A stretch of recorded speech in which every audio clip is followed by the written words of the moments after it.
Against the cross-state rival Browns, I go with the Bengals over Cleveland. We're back at halftime when Bill Parcells talks about superstitions in the NFL, specifically his own. Some of you are going to see the Browns and the Bengals, others the Patriots and the Bills, but most will enjoy the Oilers and the Redskins, and in any case, we'll see you at halftime. What do you do about superstitions? Sit atop the AFC with an explosive offensive style. Now, coming off a bye week, the Bills need to continue their red-hot ways to get a leg up on the rest of the AFC. Get a leg up. Get a leg up, boy. Yeah, yeah. Get a leg up. What's the matter? Are you shy? Bills quarterback Jim Kelly knows the importance of today's game against the Patriots, a team within their own division. This is one where you don't want a game to slip away because that might mean the difference between home field advantage or playing in another city. So we know each and every game is very, very important.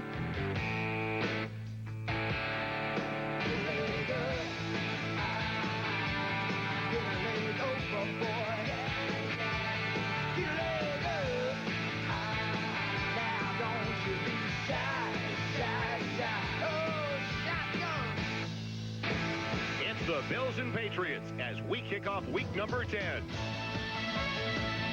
NBC Sports presents the National Football League. Today, it's the New England Patriots versus the Buffalo Bills.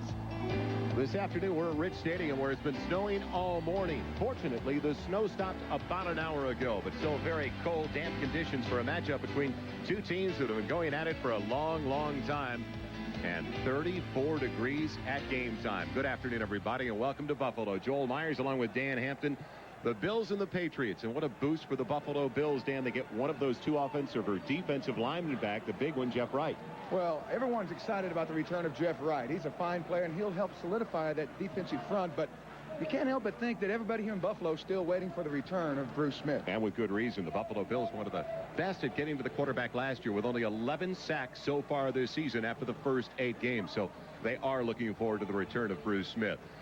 A devastating setback last week for the New England Patriots, a 9-6 loss to the Denver Broncos. Now we find out a little bit more about this young offensive unit, what they're made of, can they bounce back? Well, that's exactly what it was, a devastating loss to Denver last week. And, you know, you talk to Hugh Millen, the quarterback for the New England Patriots. He says, hey, there's no sense in dwelling on that. All we can do is look forward to preparing for the Bills. And I think they've done a great job about getting the teams over that last week and getting them ready for this week's game against the Bills. Who would have believed a couple of years ago that Irving Fryar this season would be one of the oldest players for the New England Patriots on their offensive unit? Not only one of their oldest, but truly one of their team leaders now. Well, I think he is, Joel. If you watch the New England Patriots, you know that Irving Fryar is a guy that is more than just a player. He's a guy that expects to go out and catch 6 or 7 passes each and every game in order to give them a chance to win. Irving told us yesterday he knows he'll see double coverage consistently because of the other young wide receivers, Timpson and McMurtry. But he finds a way now to get those 6 or 7 receptions a game. And many are saying that the last 8 games, it's been the best 8-game stretch in the career of Irving Fryar. Brad Delwiso, the former UCLA Bruin, will kick it away. As you can tell, the wind is really gusting out of the west at least about 20 miles an hour. So it will have to be held for Delwiso by the defensive back Hicks. And waiting back deep for the New England Patriots, it'll be John Vaughn and Marvin Allen. So we're ready to go. The 7-1 Bills kick it away to the 3-5 New England Patriots. And you can tell what the wind has done for Delwiso, as the Patriots will have it 1st and 10 at their own 20-yard line. Hugh Millen making his 9th career start this afternoon in the cold and wet conditions of Rich Stadium. Playing behind a huge offensive line, but a banged-up group. In fact, John Melander gets the first start of the season for him, as he's replacing Greg Ricosi at the right guard spot. Ricosi is out for the year. Leonard Russell, after the first 8, strong argument for Russell as the AFC's Offensive Rookie of the Year. Ivy Joe Hunter also in the backfield. Fryar, McMurtry, the wideouts, and Marv Cook, the sensational tight end out of Iowa, who leads all NFL tight ends in receptions with 45. So it's 1st and 10 for the Patriots at their own 20-yard line, as Russell is the only one in the backfield.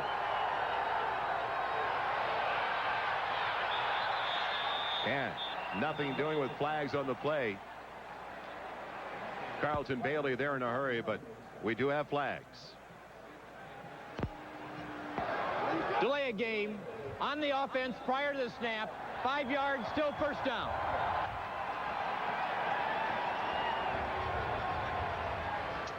It looks like Millen, the quarterback, didn't get a good snap. You know, it's awful cold today, Joel, and it looks like it came right up his sleeves, right into the old breadbasket.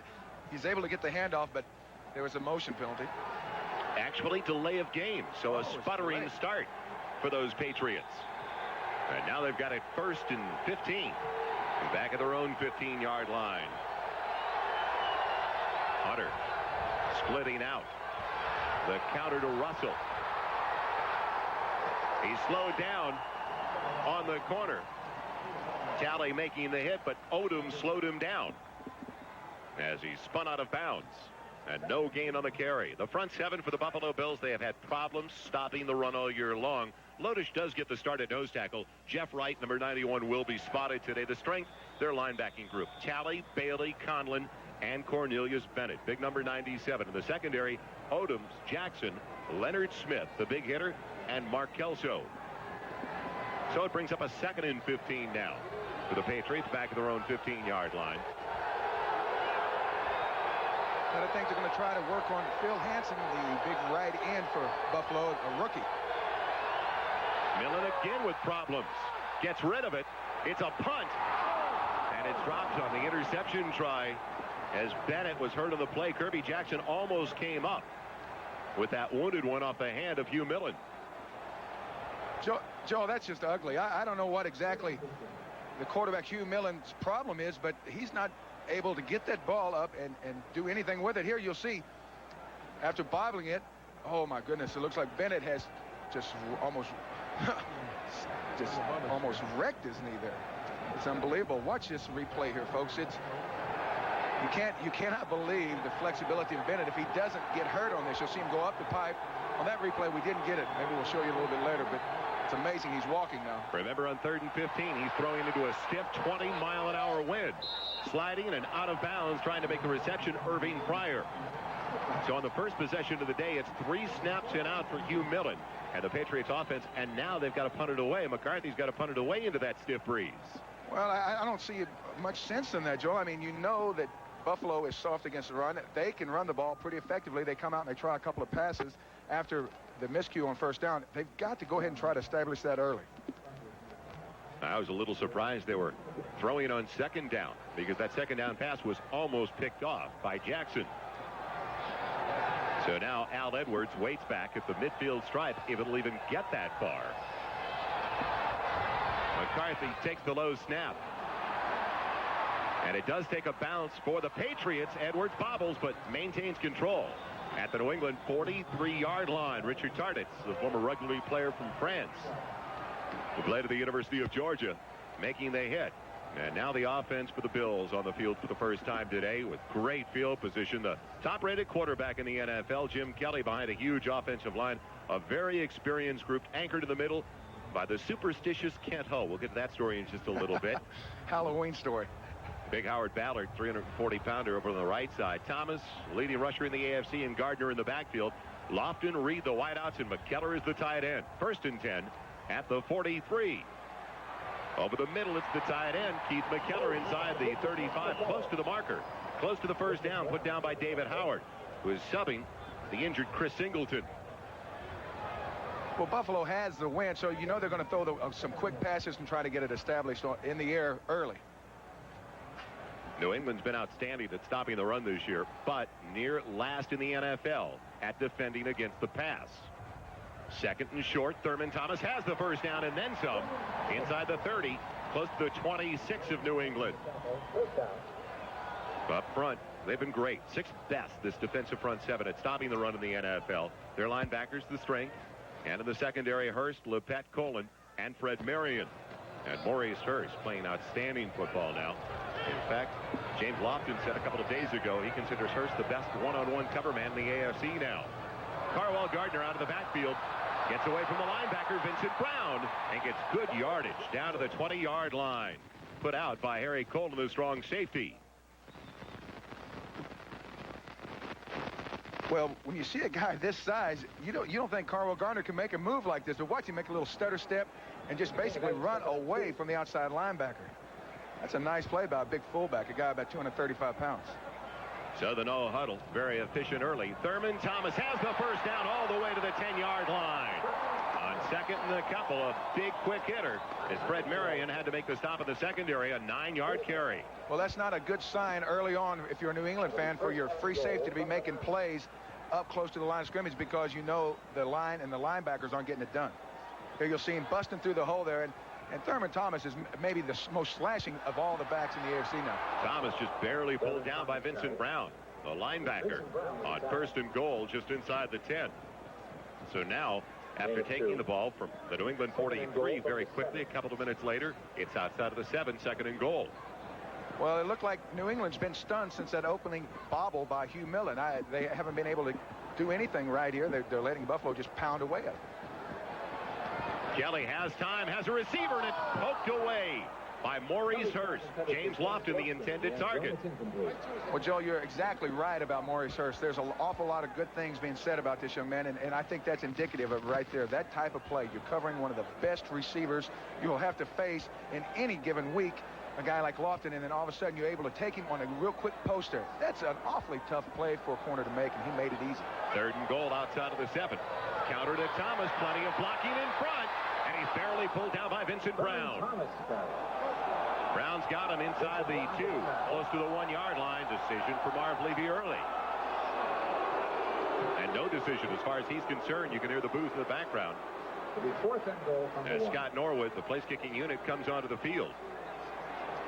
Well, he knows that he's got the momentum right now, and if he goes out and tries something on 4th down, it doesn't make it into the end zone, then obviously New England gains the momentum. He knows he's got him down now. He's going to keep his foot on the throat. With the wind at his back, basically just like an extra point now, as Norwood 7 of 12 so far this year. As the Bills try to take the lead.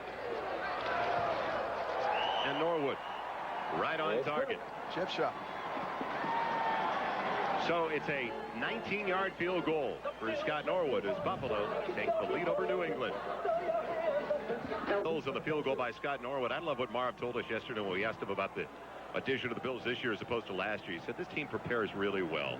Thomas, Lofton, veterans like that set the example.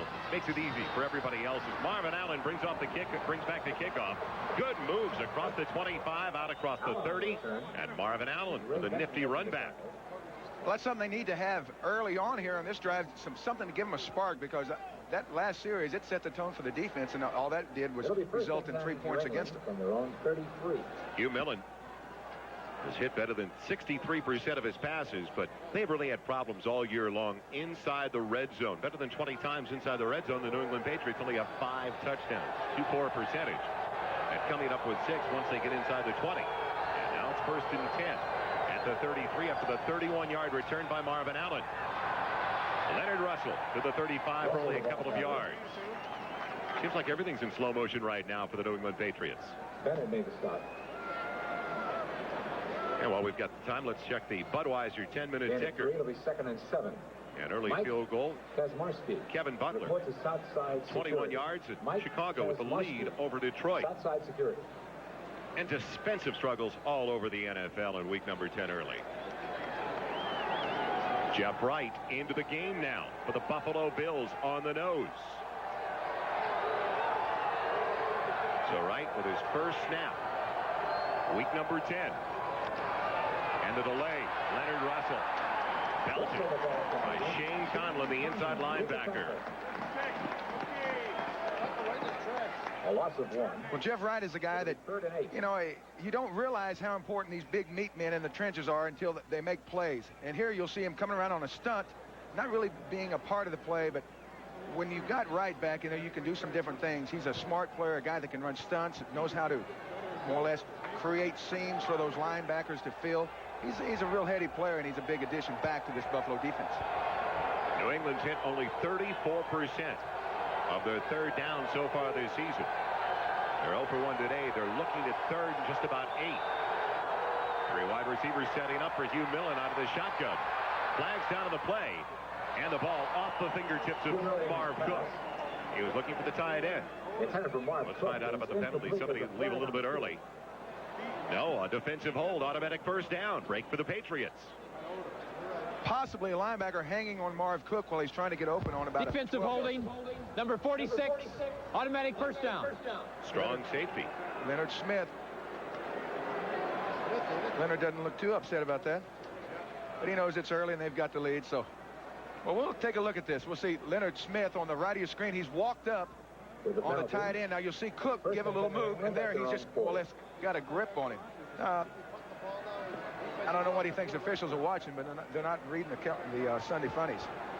That's pretty easy to spot from here, Joel. Automatic first down to the 5-yard mark-off. 1st and 10 for the Patriots. Their own 40-yard line. Pryor and McMurtry, the 2 wide receivers. Leonard Russell gets the call. He's coming off a career best. Gets nothing on this. Maybe a yard falling forward to 41. He had 89 yards. Career high against Denver last Sunday.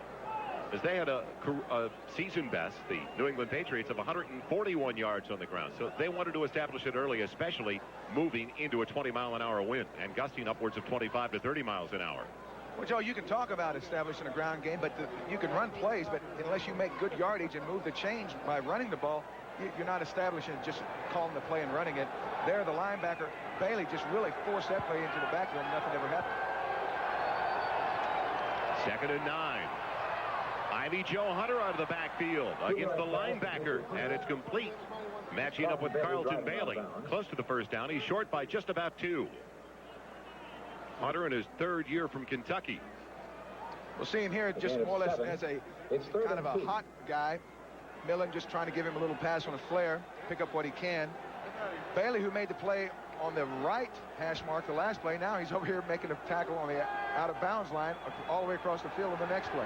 Very active linebackers here in Buffalo. So 3rd and short, 3rd and a little less than 2. Double tight end set as Ben Coates joins Marv Cook. Leonard Russell has the first down. And he fumbles, and it's picked up by Bennett. He lost it before he went down, and Buffalo's got it back.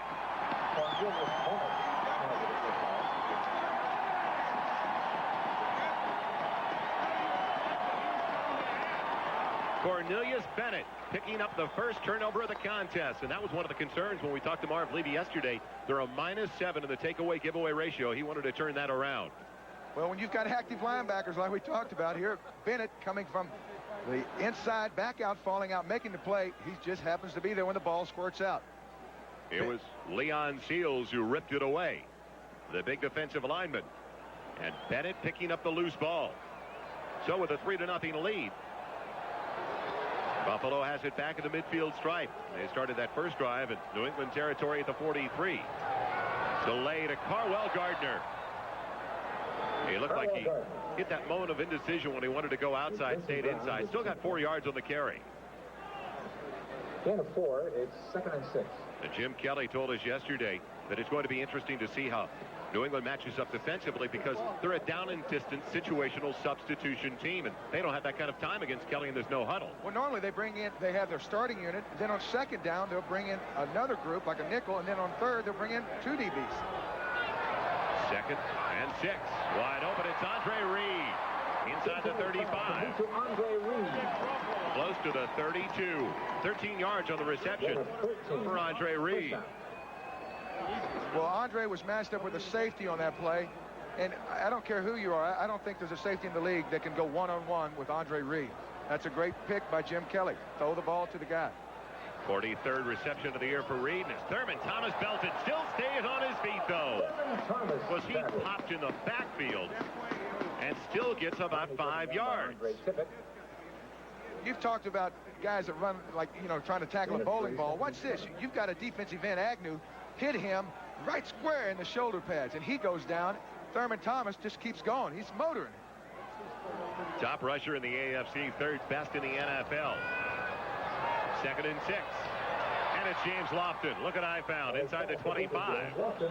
Close to the first down marker. Jim Kelly had all day back there, and that's something New England knows they have to do. Kelly, they're going to hurt you by running the ball, and a lot of people don't realize how effective Buffalo is running the ball. But all that does is slow the pass rush down. Now here you see Lofton run all the way from the outside numbers all the way back in on a crossing pattern for about 7 yards. That's, that takes a long time for that to develop. Now look at it. All of a sudden they're huddling. The Buffalo Bills are huddling on 3rd and less than a yard. That is a surprise on their home field because noise is not a factor. Kenneth Davis in the backfield behind Carwell Gardner. 3 tight ends setting up on 3rd and less than a yard. It's Kenneth Davis. Almost broke it into the secondary. Loses it on his way down, but they say he was already down with the first down. Near the 21. Fred Marion had him around the ankles. Patriots wanted it because they came up with the ball. I think they're going to come in and it looks like they've got the first down, though. Well, they've definitely got the first down, but that's somewhat of a shock to see the Buffalo Bills huddle on their home field. Noise definitely a factor away from home, but working in their favor here. Gardner, big burst with a flag down to the play up the middle inside the 15. It looks like they threw the flag up on the left side. It'd be either Jim Richter or Will Wolford, the left tackle and guard. May get a number here in a minute, but those guys are doing a terrific job. Opening huge holes and pass protecting super. Holding. Offense. Number 51. 10 yards. Still first down. That'd be Richter, the fine left guard. He's a guy that doesn't get caught much. He's been around a long time, and he's pretty tricky, but looks like right there, more or less pulled down the linebacker. They caught him. Well, Jim Richter is a wormy kind of guy, according to Fred Smerlas, who is back and on the other side for the New England Patriots. He said when he got here, he lined up one day in practice across from Richter, and he had a mouthful of worms. And he came out, and he stuck his tongue out at Smerlas and proceeded to eat all those worms. 1st and 20. Kelly again with all day to throw. A wobbler over the head of Lofton. It'll bring up 2nd and 20. For James Lofton out of bounds. Brad Williams applying the pressure on Kelly. Well, the thing about Kelly, he's so smart, Joel, and he sees the entire field. Here he's watching, he's looking right. He's got his best 2 receivers over there. Reed's got a double. Lofton can't get shook open on the sideline. Great coverage. Smart thing. Throw it out of bounds. Live again. Next down. Boy, don't Patriot fans wish Hugh Millen would have done that last week? Throw it out of bounds. You kind of think he's watching and learning. Kelly for Lofton almost made a great leaping grab inside the 20.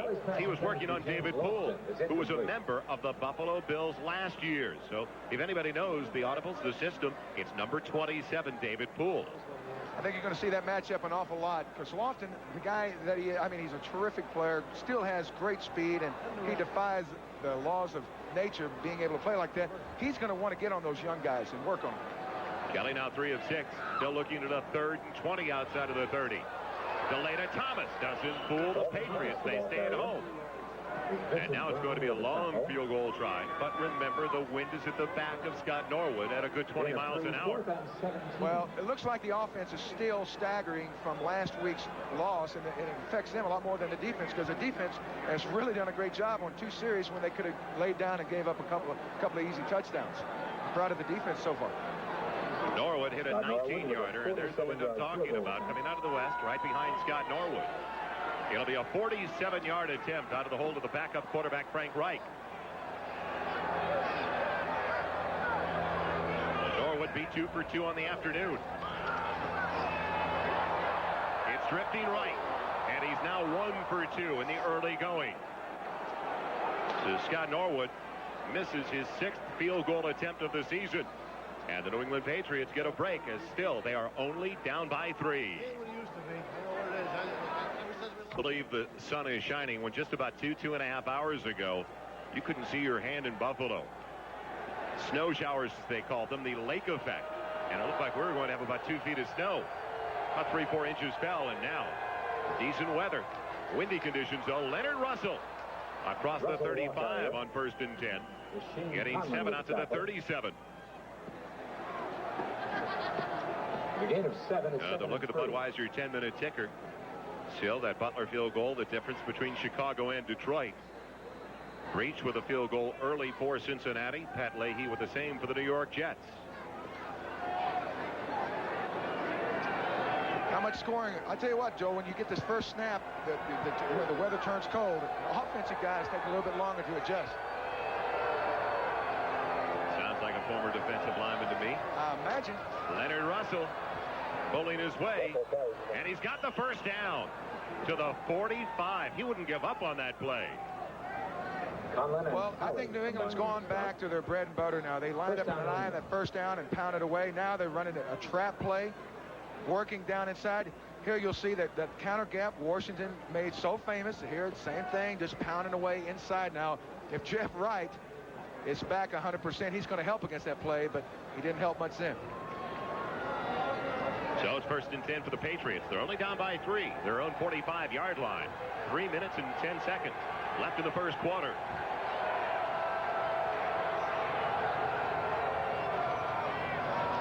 Millen on the hurry up over to Fryer. Fryer was blocking out in front. They got the rookie out of USC, the first-round draft choice, Pat Harlow, out there quickly. And Harlow comes up, and he's hurt. Fortunately, back up. He's young. He can bounce back quick, Joe. Come on, those guys, they're not going to get hurt. You're a rookie. You can't get hurt. He was the 11th player taken in the first round as they get 9 on that reception to Irving Fryer. He says, Fryer told us yesterday, I need 6 or 7 catches per game for this team to be successful. And I have that attitude going into the game. He seemed like a very mature and different player from the one we spoke with last year. Well, I think that's the first thing that jumped out to me, maturity. Second, less than a yard. Ivy Joe Hunter. He's got the first down. Inside the 45 of Buffalo to the Bills' 44-yard line. Put down for the strong safety, Leonard Smith. Leonard Smith did a good job there, crashing from the defensive left side, able to go ahead and wrap up the legs, get the back down before the first down. Here you'll see it coming from the top of your screen, number 46. There he is, going ahead and pulling him down. Strong safeties, they like to make those kind of plays. Strong safety, they want to get in there and rough around a little bit, rough house, and he likes making those kind of plays. 1st and 10 delay, Ivy Joe Hunter. He weaves his way for 3, down to the 41. Leonard Smith, a little bit into it with Leonard Russell. 2nd and 7. A rookie from Arizona State. Well, in that play, they had Leonard Russell leading on the strong safety, Smith. Usually the guy that gets the worst end of the stick gets up shoving. I'll let you draw your own conclusions. 2nd and 7 at the 41. McMurtry, Fryer, the wide receivers. Breaking out of the backfield, Leonard Russell into the secondary. And a first down for the Patriots inside the 25 to the 22. This is what they did last week, Joel. They just said, hey, forget all that fancy stuff. We're just going to pound away. Talley did a good job forcing the play in the backfield, but Russell makes a great play. There you see Talley, 56, coming from the outside. But Russell just stays with the blocking plan where the play's designed to go right inside that kickout block. Makes big yardage. Here you'll see Millen getting out. There, Ivy Joe does a great job getting the force linebacker nullified. Then it's one-on-one with the safety. 8 carries for 41 yards so far for Leonard Russell, the rookie from Arizona State. 1st and 10. It's Russell again. He takes a shot crossing the 20. Shane Conlon does that to a number of running backs around the league. And Russell hits the deck at the 18. Game 3. Conlon made a play a couple of minutes ago where he run down Irving Fryer, one of the fastest guys in the league, from behind. And there he makes the play at point of attack. Now, usually you see those interior linebackers, they're kind of 230, 240 guys, kind of big and burly, making plays right at him. But he showed me something a few plays ago. I knew he could make that last play where it's right at him, man on man. But when he ran down Irving from behind, that's impressive too. And the first quarter comes to a conclusion with a very impressive drive of the Broncos right now in progress for the New England Patriots. 34 degrees. And looking at the first 15 minutes statistics, 50 yards on the ground for the New England Patriots, 45 belonging to Leonard Russell. Well, I think that's the game plan. They want to run the ball, and they know that Buffalo's defense is 27th in the league against the rush. If you can't rush the ball against Buffalo, go home. 2nd and 7 from just inside the 19. Leonard Russell torpedoed by Darryl Talley in the backfield. The outside linebacker got in a hurry. Now that's a big-time play from a big-time player. Talley is the guy that I think has really held this defense together since the departure of Bruce Smith due to injury. Here you'll see him pinch down against that counter gap that's been working so well. That's how you stop it. You force it in the backfield. You never let them get started. And you make those running backs make decisions back there. 56 right there coming from the left of your screen. Big-time play. John Stevens coming to the backfield on 3rd and 8. Just outside the 20. Millen working out of the shotgun. Pressure, and Millen goes down. It's Leonard Smith. Leonard Smith.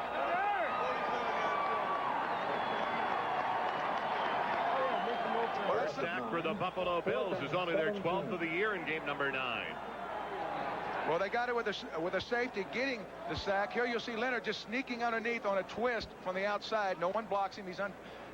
No one was there to pick him up. Everyone was out in patterns, and that's something Millen needs to realize. Down close to the goal line, there's less field to defend. A lot of times they'll bring those extra guys up and either blitz them and make a decision a lot quicker than you want to. With the wind at his back, Jason Staurovsky is going to try it up. Special teams have had a problem for New England over the last couple of weeks. They've had a couple blocked. It's a 46-yarder, and it goes wide left.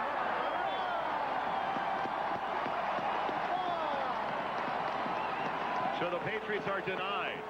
After a very strong drive, especially on the ground, they failed to capitalize. Staurovsky goes wide left, and still a 3-point Buffalo lead. Missing a bit. Cornelius Bennett just wants to remind him. No. Yeah. First and 10 for the 29. Thomas run down from behind. Thomas, the ball carrier. Garen It was Marion Hobby getting him from behind. So number 60 came from behind. We check the ITT 10-minute ticker. A lot of changes, as you can see on the scoreboard. Well, they did get a Chris Jackie 53-yard field goal, the Green Bay Packers, to tie it up with the Jets. No huddle, no ticker. And Kelly popped at the 25, a sack for the Patriots. Aaron Veras getting into the backfield. Well, that's a sack for Garen Veras, but you have to think that those New England defensive backs did their job so well. Kelly had nowhere to go. Usually the ball would be gone about right now. Still covered. Kelly says, well, let me see if I can get out. No, I don't think so. I never met a lineman who admitted to a coverage sack, though. Not when I was playing. Big number 99. 3rd and long for Kelly. He's got time. He's got BB. Did he make the grab or not? Yes, and it's a first down for the Bills. So I don't know how tough what these folks at home's job is, but you talk about making a catch like this on this cold of a day. Kelly says, I can't believe he made that catch. You'll see BB just running the corner off, then all of a sudden slam on the brakes and come back to it. Great catch. You could throw about 100,000 balls out there. I would never catch one. Thurman Thomas never gets out of the backfield. No gain on the carry. And it was Andre Tippett, the outside linebacker, who put down the running back. They got it. Well, let's see, they're playing so tight. So to bring up 2nd and 10. Well, New England's done a good job on this series of being able to adjust their defense. Joe Collier, the defensive coordinator, has figured out what he needs to do to stop that Buffalo ground attack, and he's done it. 2nd and 10, Kelly rolling with time. And the tight end McKellar makes quite a grab. First down, Buffalo. 14 yards on the reception. If you're a defensive guy for New England, you got to think, well, we get Lofton stopped, then they'll go to Reed. If we get him stopped, they'll get Thomas. If we get him stopped, they'll go to BB. Now, all because it's McKellar. When are they going to run out of tools? I mean, these guys got the whole bag. It's down to the 40 for the Patriots. Kelly with play action, going deep for Lofton, and it's batted away by Maurice Hurst. He is with Lofton every step of the way. That was super coverage. Now, Kelly just took a whim there and said, hey, I'm just going to throw it up. And it takes a big arm to throw it that far, Joel, against this wind. But Maurice Hurst, Kelly almost slipping out of the blocks there. You get on that paint, that stuff ices up in so much more quickly than the rest of the field. But here you watch Hurst. He'll just tailgate him, just kind of cruising behind Lofton. And he did the smart thing. When he saw Lofton look, he looked, and he never looked back, and he went for the ball. No interference. Outstanding play by the cornerback brings up 2nd and 10 from the 44.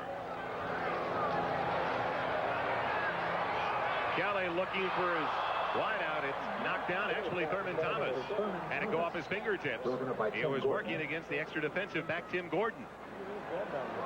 And Gordon's been a nice acquisition, a free agent signing for the New England Patriots. After they cut Darrell Fullington, they picked up Tim Gordon, and he led the secondary in stops with 5 last week in that outstanding defensive effort against Elway and the Broncos. Well, it looks like they've got another good effort going today because they've been doing all the right things to slow down the Bills. Kelly now 5 of 9. He gets him to jump. A free down for Buffalo, and Kelly looking for Lofton just wide of the intended target, working on Hurst again. Joel, I'll give you one clue. Who jumped first?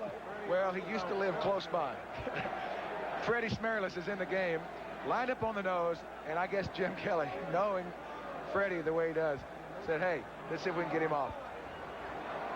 Defense, offside, number 60, 5 yards, still third down. It could have been Burles. It could have been a couple of others. They called it on Marion Hobby. Look at Freddie over there pointing at him. Yeah, it was him. It was him. I was watching Fred that time. You'll see him right in the center of your picture. He's oh, Freddie. You talk about a character. More than just his playing, I think New England players like his personality. He's a great addition for them.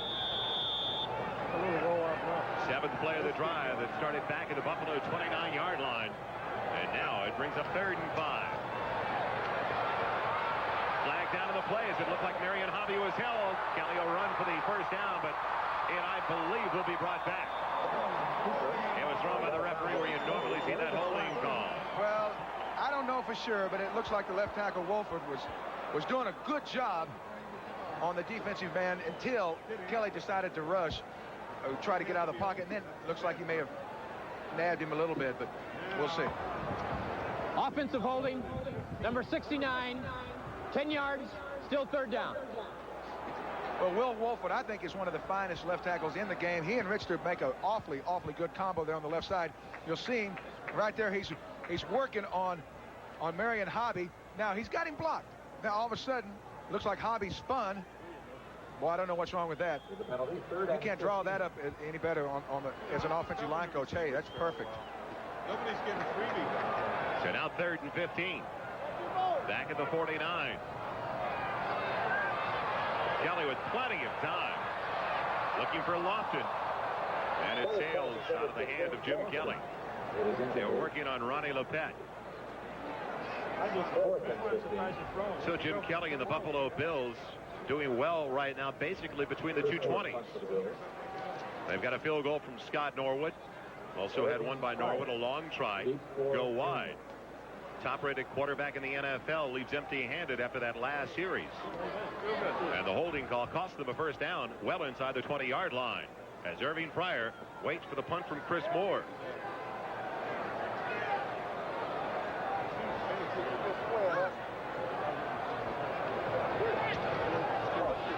And into the wind, a very nice punt by Moore as sails over the head of Pryor. And down early, Chris Hale lets it take a hop. And it's down inside the 10. A 41-yard punt by Chris Moore. Like a nice sand wedge shot into the wind. Little juice came back on it. Perfect position for the punter Moore and the Buffalo Bills. The same cannot be said for the next drive to start for the Patriots.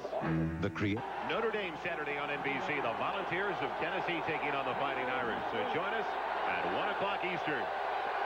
1st and 10 for the Patriots, their own 7-yard line. Getting cloudy once again in Buffalo. Leonard Russell out of the backfield with a first down and then some. Kelso hangs on around the ankles. He was taking about 5-6 yards in the process. Russell out across the 25 to the 27, 19 yards on the carry. If you want to watch how to block, watch number 45 left of your screen right there on Darryl Talley. Now, Talley does a good job of stuffing him, but when you can get a fullback to lock up an all-pro type player like Talley and spring a back through there, you know what you're doing. And I'll tell you what, Leonard Russell is taking advantage of those blocks. This is the 4th possession of the first half for New England. Leonard Russell with good blocking out in front again across the 30 to the 31-yard line for a gain of close to 5, put down by Lodish and Cornelius Bennett. Opportunity for the ITT 10-minute ticker. We ought to try to sync these tickers up whenever the Patriots have the ball. No time when the Bills have the ball. 7-3 lead. The Lions get the lead for the first time over the Bears at Soldier Field. Washington on a low Miller field goal with an advantage over Houston. Tampa Bay on the board first. At Minnesota, where they're still thinking about baseball and 24 inches of snow. Snowplow. Second, a little more than 5. 3-0 lead for Buffalo. 9.5 minutes left in the first half. Inaudible. Russell pelted by Bennett. And he does not get back to the line of scrimmage. He loses a yard, Dan. Well, New England's offense is very effective when they know what they want to do. If they can go to the line and say, okay, we're going to run this play, and the defense is something they feel good about, they can make it happen.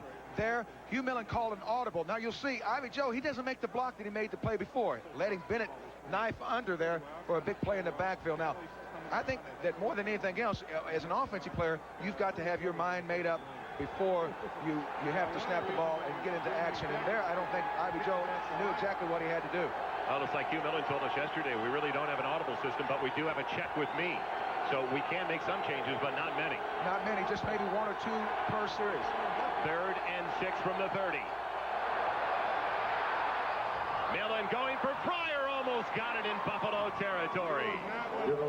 Chris Hale, a former USC Trojan in his 3rd year defending on the play. 26 is here. But again, they were starting to put that pressure on Millen. Well, they're coming. You'll see here they've got the blitz right up the middle with Smith. There, the offensive line did a good job picking them up. So now a punting situation again for Sean McCarthy, this time with the wind at his back. His first punt early in the first quarter. Into a good 20 to 25 mile an hour wind, which is still gusting, but this time from the west and behind him. Al Edwards waiting back at the Buffalo 25-yard line. High snap.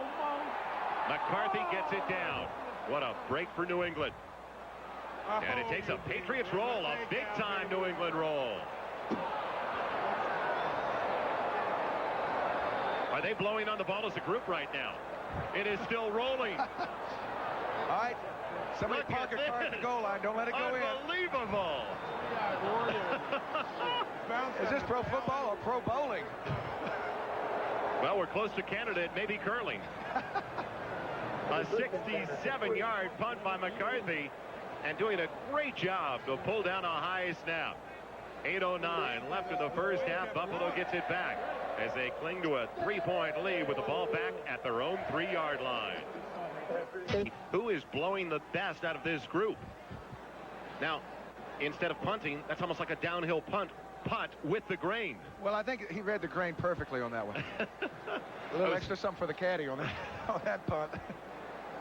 Down to the 3-yard line. So after New England gets the first down of the run by Leonard Russell after starting with the ball at their own 7, they got out of the hole with a huge punt with the wind at his back for Sean McCarthy. 1st and 10 for Buffalo. Thomas, the only one in the backfield. Thurman Thomas with a first down. And he's outside of the 20, near the 25-yard line. Huge hole over the left side. Gain of 22 yards. Buffalo won with the 2 tight end set. They just lined up and said, hey, we're coming right at you. Here you'll see 55. It's number 59. Vincent Brown get tied up with the offensive left tackle, Wolford, springing Thomas. Yeah. Great block by big Will Wolford. 22 yards for the leading ground gainer in the AFC. He gets the call once again. And he's put down by the nose tackle, Tim Goat, in a hurry that time. Crossing the 25 to the 27. Only getting a couple on the carry. Well, Tim Goat had a super game last week. He had about 8 tackles, and he was pretty much the guy that made it happen interiorly for the New England Patriots. They stopped Denver cold inside, and Goat had a great day. Goat jumping offside. A free down for Kelly and Thomas. Now there's holding. Reverend Thomas, the ball carrier. And Thomas only gets about 3 out to the 25, or make it the 30-yard line, rather. But it will be a 5-yard mark-off with Goat jumping. Was he thrown off, though, possibly? Oh, I don't think you'll ever get many of those calls unless you get the whole defensive line going and pointing at the same time. Defense, offside, number 72, 5 yards, still 2nd down. Goat, a 4th-round pick back in '88 out of North Carolina. That entire defensive front with a stellar effort last week on their home field against the Denver Broncos. Well, Goat will have to play super today because I think he's playing against the best center in the game right now, Kent Hull. The Buffalo Bills center, he's as good as they get. And now second and short. Second, just a little more than 2. Counter to Thurman Thomas. Big Howard Ballard leading the way. Get out of the way. Is that a mismatch? Ballard on Maurice Hurst. Thank you. It's about 190, maybe 200-pound difference there. And someone's hurt. Now, we're going to look at this again. Now, Thurman Thomas is a super football player, great running back. But I think I can make a first down here. It's a counter. You'll see the right guard and tackle Davis, and then Ballard, number 75 there, just kind of shove Hurst out of the way like you could push a folding chair out of the way in a movie theater. Penalty, though, against Buffalo. He's hurt. He turned around and That negates the run. Penalty, 2nd and 12. Believe it or not, they're calling a hold on the Bills. And was it a hold? Man, you talk about mismatches. Football's a game of mismatches. Look at this guy. Ballard right there, number 75. Man, it was a hold. He's a fine football player, but he is big. So now it's going to bring up 2nd and long. Followed 2nd and 12. Pressure on Kelly. And was it taken in with a flag down the play? Yes, taken in by James Lofton. An incredible grab.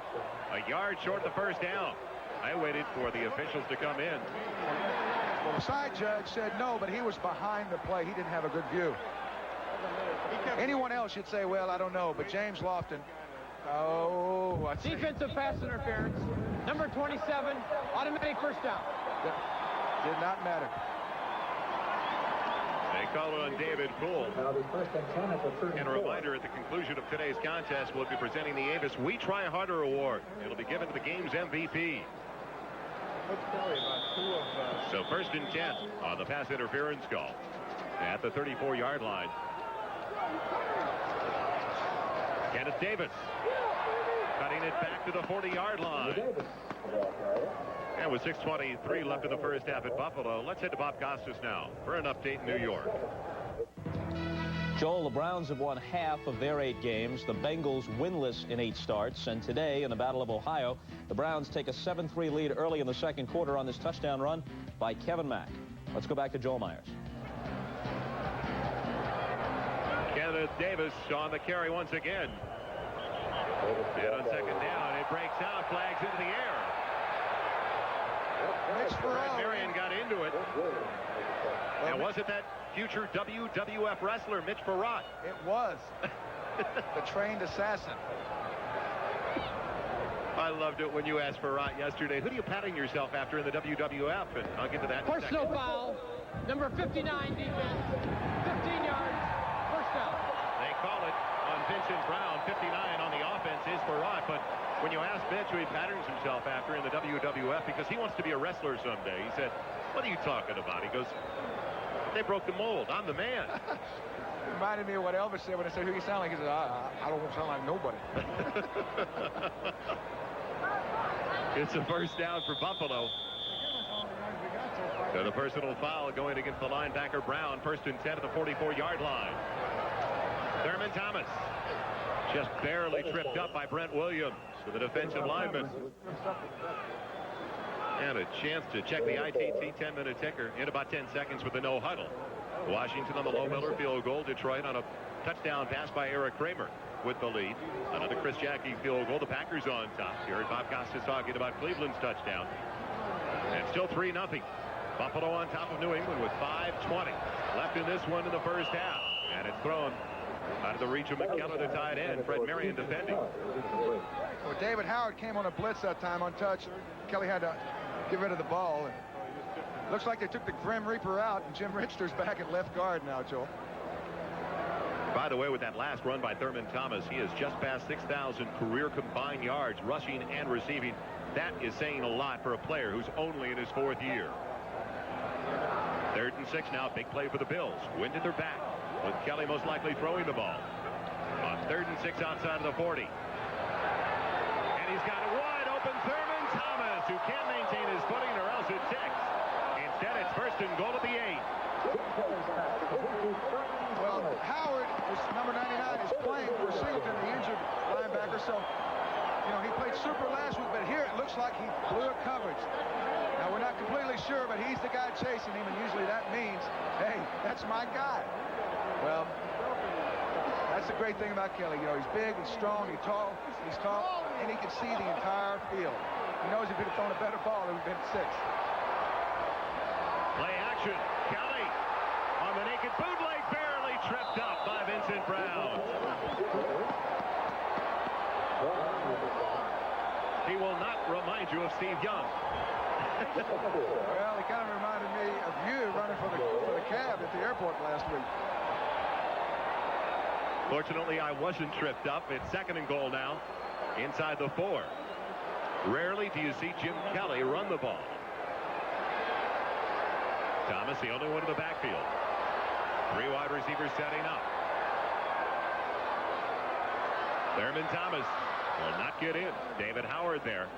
It's inside the 3, or it'll be 3rd and goal. It looks like Thurman Thomas got a little kickstart there. They got away with it.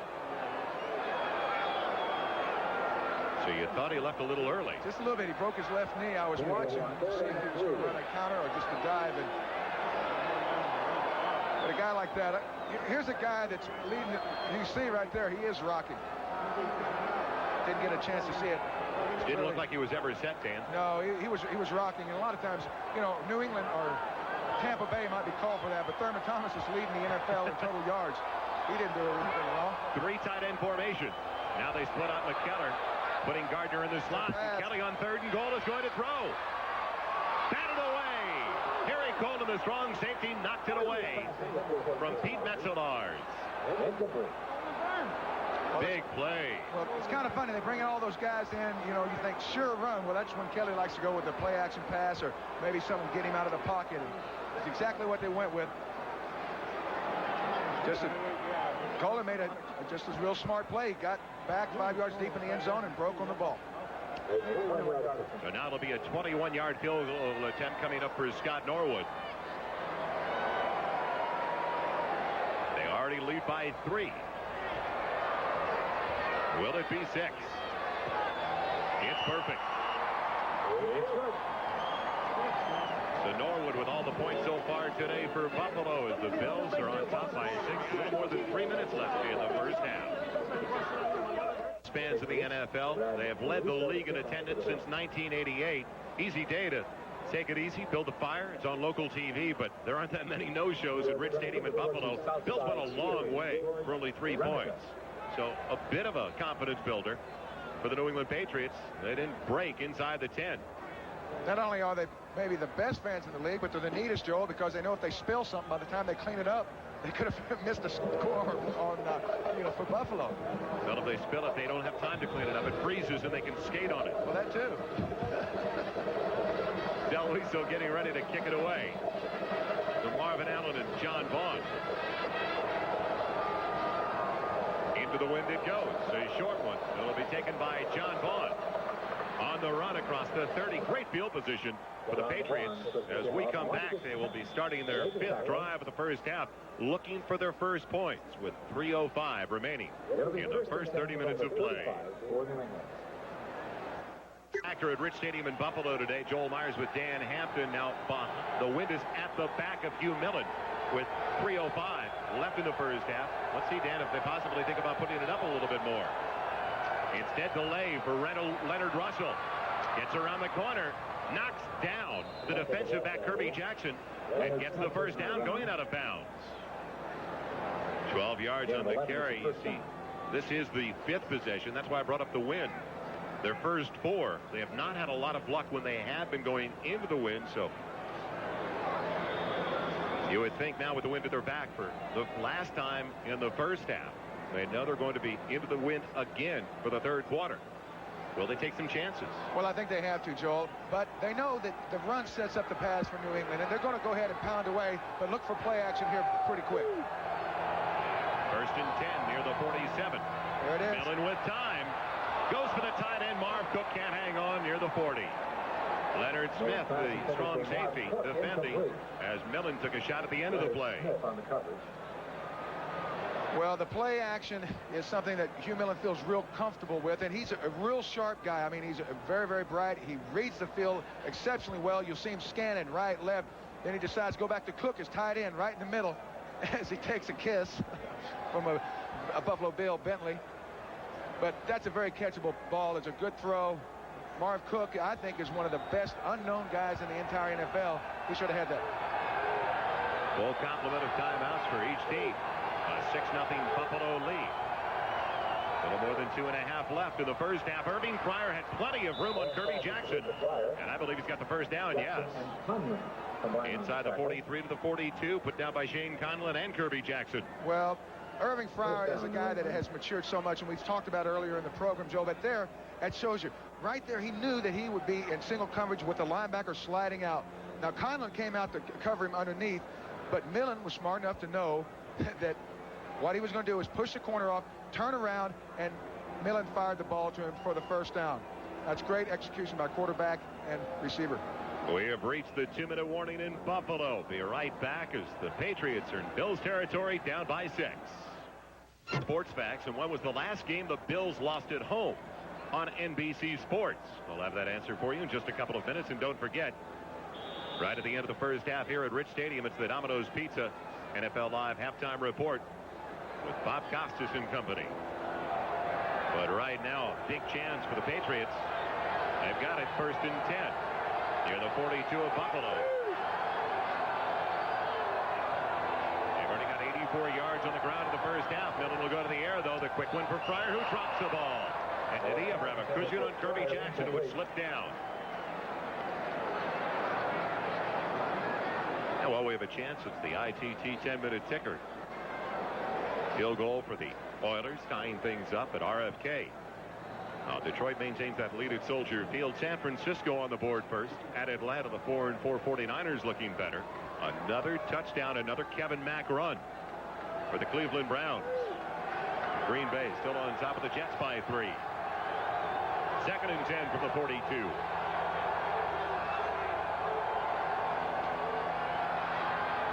Over the middle, Ben Coates, the tight end, still on his feet. And he's got it down to the 35, short of the first down by a couple.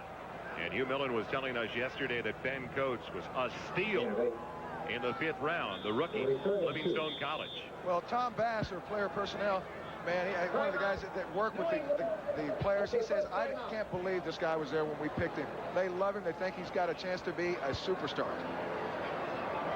It's a New England timeout, their first time out of the first half. We'll be right back to Rich Stadium. Anything to break the wind in Buffalo as it's gusting at about 25 miles an hour. I thought Halloween was over. Patriots, critical 3rd down coming up. They are 0 for 4 in 3rd down so far. They're looking to 3rd and just about 3. Long count by Millen. Has Ben Coates, the tight end, for the first down. He's got it to the 27. He took a lick from behind and held on. A lot of times you see teams go to their tight ends in these situations because normally they're going to block. And those linebackers, they'll kind of sell out, and they're easy to get open. You'll see him right there. The linebacker just lets him uncover right in the middle. It's an easy throw, easy catch. 1st and 10, the 27. Protection good for Millen. Again for the tight end, Ben Coates. You told us yesterday with this offense, it's really geared towards the tight end, and he's looking for Cook and Coates early today. And the great thing about that is if Hugh Millen continues to find that tight end inside, it'll keep those linebackers back. It'll keep those safeties inside, and sooner or later he can start going outside to Fryer, McMurtry, those guys with speed, because they're going to have to suck into the middle of the defense because it's soft. That's just making the smart decision very, very quickly, and that's something Hugh Millen, I think, is one of his big strengths. There you'll see him in the pocket. He looks right. Fryer's covered by 2 guys. So there he goes back to Coates, who's basically sandwiched on deep dropping linebackers. Smart move. 3rd catch for Ben Coates. He's got 24 yards in receptions. And the moment you've been waiting for. Our Xerox Sports Facts. When was the last game the Bills lost at home on NBC Sports? Drum roll, please. The Patriots back in '87.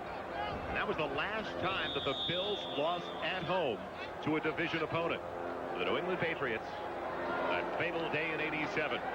What's that bright light out there, Joe? I don't believe it. The sun is breaking through. The crowd likes it, too. Is that an omen for Patriot fans? Second and short. Second and a yard. Patriots down by 6. Going for the running back. And it's overthrown as they were looking for John Vaughn. Well, they took a chance on second and short. Well, there you saw the linebackers getting good drops. They rushed 4. They dropped 3 linebackers. The linebackers more or less dropped out and fanned into those outside zone areas. Hugh trying to put enough loft on the ball to get it over the linebacker and drop it in before the safety can come over. It didn't work. I thought the line of the week, though, the quote of the week belonged to the quarterback for the Patriots. Hugh Millen, he said after the loss last week, when you make a decision not to play golf or tennis for your livelihood, you open yourself up to a situation where you can let a lot of other people down. Third and a little more than a yard. Leonard Russell diving inside the 20. He didn't get it. Leon Seals tripped him up. Made the tackle. A loss of 1. 4th and 2. So now 4th. And let's see where they spotted at the 19. They need to go inside the 18, close to the 17. A decision for Dick McPherson. Dick Corey, the offensive coordinator in the New England staff. What do you do, Dan? Well, I think what he does right now is very important, not only for the outcome today, but the players on the team. You know, last week with the way they handled the last second part of the game, and, you know, his decisions were questioned all week. We talked to him about it yesterday, and he said, you know, the big thing about it is, he says, I always told my players I'd never do anything to hurt you. I would only make decisions that would help you. And by going for it there on that last play last week, I don't know. I think right now he's doing the right thing. He is going for the field goal. Let the clock run down. They've used their last time out, down by 6. McPherson wanted to get points on the board for his team before halftime. Something you forget about last week was the field goal they tried early in the 4th quarter was blocked. It's important to get good protection here. They've had a kick blocked in each of the last 2 games. Now Staurovsky trying to get their first points of the day, and they do on a 36-yard field goal. So on a drive that started back at their own 35, nice mix of pass run, and especially featuring the tight end Ben Coates, as Staurovsky comes through with a 36-yarder, and now it's only a 3-point margin. Well, the sun is back in now that the Patriots got the sun out, got their points. They're back within 3 with the 36-yard field goal from Jason Staurovsky. Well, the big part of the game so far has been the fumble by Russell. That's the only difference. It'll be Don Beebe bringing back the kickoff of Staurovsky, the line drive effort. And Beebe across the 30, going down with 1 second remaining in the first half. You know, Joel, I think in a situation like this where you have 1 second to go, you ought to have an offensive lineman call the play. You want to run block, you want to throw it deep, you want a quick kick, you want to play fullback. What do you want to do? Do something. I mean, what's the chances of scoring? Hey, they ought to have Howard Ballard play quarterback and see if anybody on New England's defense can tackle him for a sack. I think that would be a hoot. Hey, who wants to tackle a 350-pound quarterback? Come on, step right up. Well, they won't go to the tip drill, throwing the ball into the wind. They'll take 1 snap and head to the locker room. And a very positive start for the 3-5 New England Patriots. And there is your choice for quarterback, Howard Ballard. Even his pants look hungry. The Bills lead it by 3 over the Patriots in an early battle of the place kickers. When we come back, we'll be back with the Domino's Pizza NFL Live halftime report right after this word from the National Football League and a message from your local station. The Bills on top of the Patriots at the intermission, 6-3. In Buffalo, we've got a battle going on against 2 old AFC Eastern Division rivals. The Bills leading the Patriots. And let's join Bob Costas now for the Domino's Pizza NFL Live halftime report. This is the Domino's Pizza NFL Live halftime report. Brought to you by Domino's Pizza. Nobody knows like Domino's how you like pizza at home. Okay, Bob Costas with Will McDonough and Bill Parcells here in the studio in New York. We welcome those of you who watched the first half of the Patriots and the Bills, and of course those of you who've watched the Oilers and the Redskins. It's 6-3 in both games. The Oilers with the lead at RFK.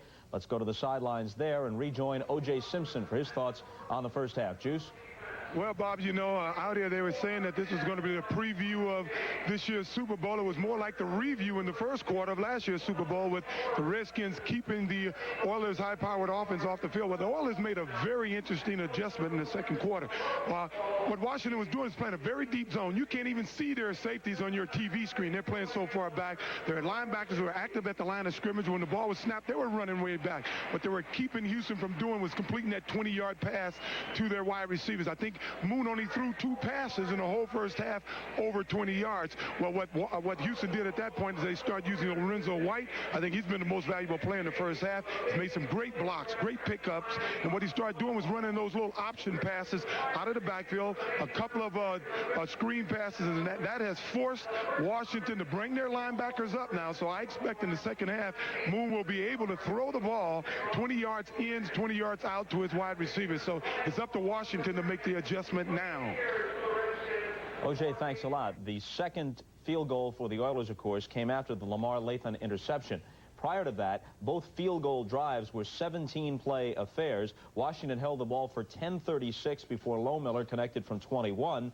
Then going 81 yards in 17 plays, holding it for 9:38 before Howfield of Houston tied it at 3, and then off the turnover, Houston is able to take the lead 6-3 just before halftime. Bill? Both teams trying to get something established. Washington, quite obviously, with the running game, and Houston, as O.J. said, with the short pass to the backs.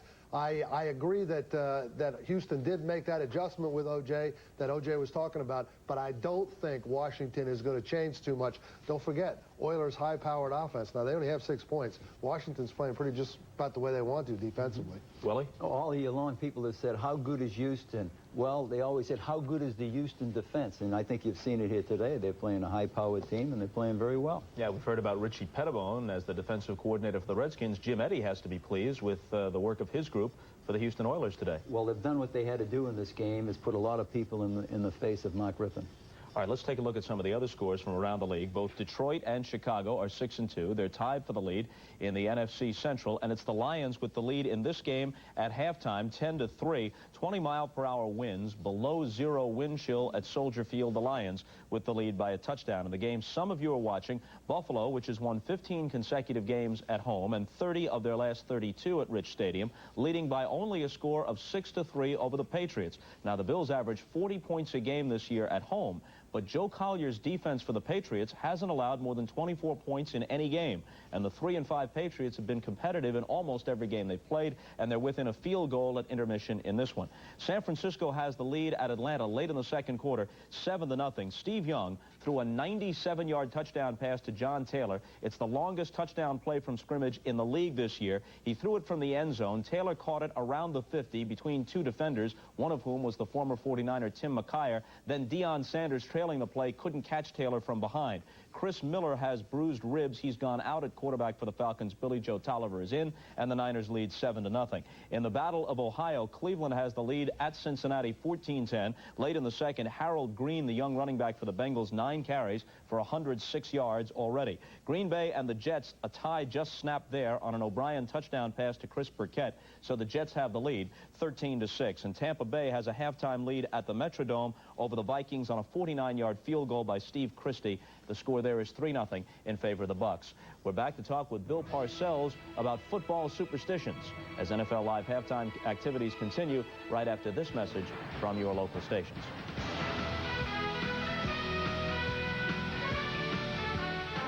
Live halftime report brought to you by Domino's Pizza. Nobody knows like Domino's how you like pizza at home. Okay, with Bill Parcells, Bob Costas back at our NFL Live studios in New York. Now, with Halloween still a recent memory, we thought it might be an appropriate time to discuss football and superstition. For all his meticulous attention to detail and hard work, Parcells here incorporated a fair amount of superstition into his coaching. We'll start now by hearing from Bill's former defensive coordinator, now the Browns head coach, Bill Belichick. In Bill's office, he had a lot of elephants in his office on his desk, and their trunks were all turned a certain way towards the door or towards the window. I don't know, whatever brought him good luck. And Bill did things routinely, and when those routines worked, then he would stay with them. So if we didn't practice on Saturday and then won the game, you could bank on the fact that next Saturday we wouldn't practice. Think most coaches and players are like that? They have some kind of superstition? Oh, I think so. A lot of the players never claimed to have any, but I always noticed that they used to call to my attention the fact that we were digressing from what had been the norm, especially if things were going well. So deep down, we had a few closet guys that had the same superstitions I had. You know, the only ones that used to bother me, and you'd hear about them in football, baseball, whatever the sport, is when a guy had a certain garment, and he did well, and then he wouldn't wash it, which is bad enough in baseball where you play every day, but in football where you play week to week, if a guy's going 6, 7 weeks, you know, with a pair of socks, I don't care. It's got to change. Well, we never had those, but we would wear the same stuff, but it was sent to the dry cleaner. Well, that's reassuring. For more on Bill's penchant for superstition, again, we go back to Bill Belichick. Who would be the first guy in the locker room, or where he would sit in the locker room, who he stood next to in the national anthem. I think that was a big thing, that when the wrong guy stood to him, he clubbed him over the head and told him to get out of the way because he wasn't supposed to be standing there, you know, stuff like that. He had a lot on his mind then during the game. Bill could keep track of a lot of things, a lot more than I could. Did you have an assistant in charge of superstitions? A guy with a clipboard keep track of them? No, it's just the coaches and the players got to know them. You know, you don't pick up pennies with the heads up. And that sideline thing, for a number of years, I had my captain always stand next to me on the side of Harry Carson. He couldn't win a coin toss, so I knew every time I sent him out from there we were going to lose the toss. You know, we had a little advantage. We could plan ahead. Step on a crack, you know, break a witch's back. Now, we dug into our archives and found this tape of Parcells talking about yet another of his superstitions. Cats. Black cats, or cats in general. You know, if they cross in front of you, you can erase them. Do you know how to do that? No. Well, you drive your car over where he was, and then you back up, and then you drive back over, then he doesn't count after that. Well, just to make you feel at home here on the set, between cats and pachyderms, there you go. Well, you have to point this trunk toward the door. Trunk has to be up, and he has to be facing the door, and that brings you good luck. Well, with any luck at all, NFL Live halftime activities will continue. Please stay with us.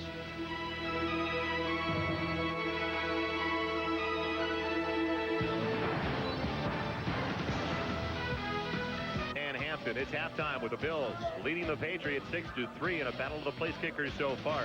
The elements have so much to do with what has been going on, though, Dan, in the first 30 minutes of play. The wind out the west gusting a good 25 to 30 miles an hour. And the stats basically even, especially on the ground, where New England's done a good job. Most of those 83 for Leonard Russell.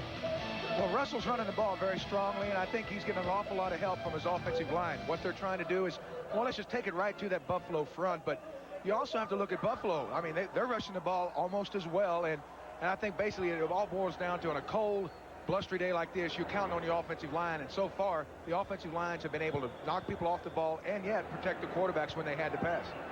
Now the wind is going to be at the back of Jim Kelly for the third quarter of play, as Kelly was 6 of 14 for a total of 91 yards, way below his average for the first 30 minutes of play.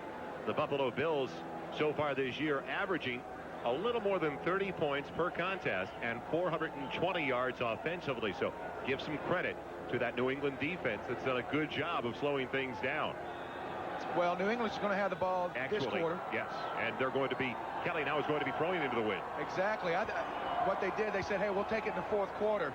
And if anything, I think they're going to be patient right now and let their defense try to make something happen. If it doesn't, they'll go back to the old-time tested traditional formula here the last couple of years. Let Jim Kelly win it on offense. Patriots have always been a thorn in the side of the Buffalo Bills. In fact, going all the way back to the beginning of the series, these two old AFL teams, in the 31 meetings in Buffalo between the Patriots and the Bills, the record is 15-15 and one tie. Well, I think the indicative game we could look at is last year when New England was awful. They didn't get beat by Buffalo into the last seconds. It'll be Don Beebe bringing back the second half kickoff. And he's spun around by Tardis. Finally put down, crossing the 20. But Tardis got down there early on the special teams to make the play. And they'll have it first and 10 at their own 23. You know, we're talking about the offensive line's doing a good job. And it gets to 3-4. The center has to handle the nose guard. And the tackles have to handle the defensive ends. But I think the guys that are really playing well are the two guards on Buffalo and the two guards on New England. They're getting those inside linebackers blocked, and that's probably the toughest job of all the offensive linemen today, because both teams have outstanding inside linebackers. We'll find out now if the #1 offense in the NFL can start to put it together. 1st and 10 of their own 23. And movement over on the left side by the tight end, McKellar.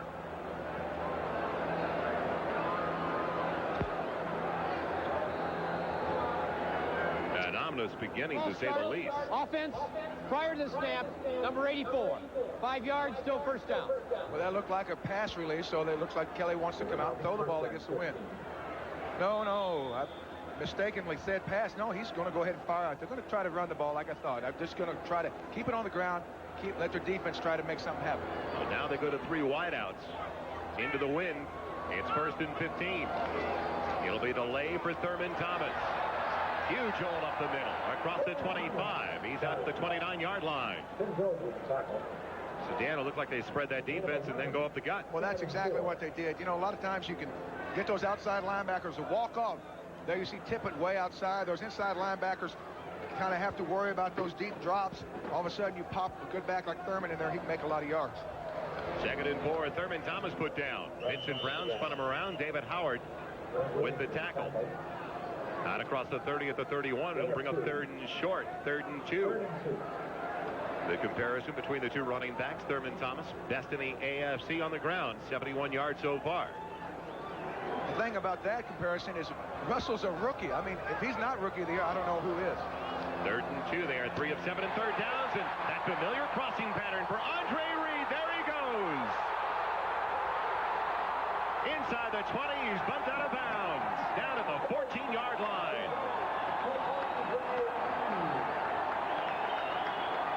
A simple pattern turns into a big play.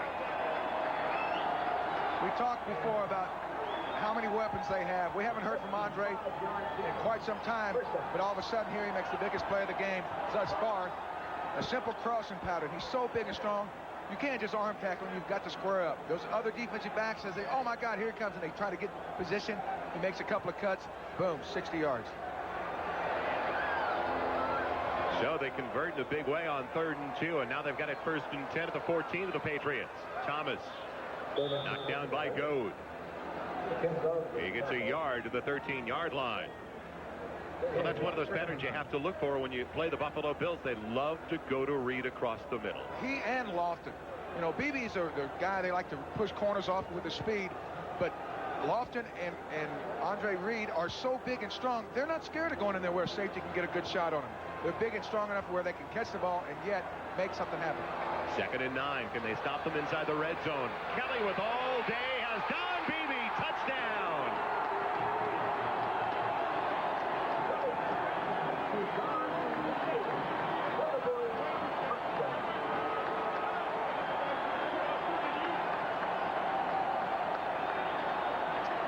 Right there is exactly what can kill you. You start worrying about those crossing patterns. You see those safeties jumping down inside. Then you leave your corners one-on-one with a guy like Beebe. It's not a real good situation, especially when you don't get rushed, Joel. I mean, Kelly could stand there all day, sell cars if he wanted to. Offensive line doing a terrific job. Kelly throwing the ball perfectly. And remember, the Bills did this working into the wind. Well, I said they'd stay on the ground. That's what I know. Norwood in for the extra point. And the Bills go up by 10.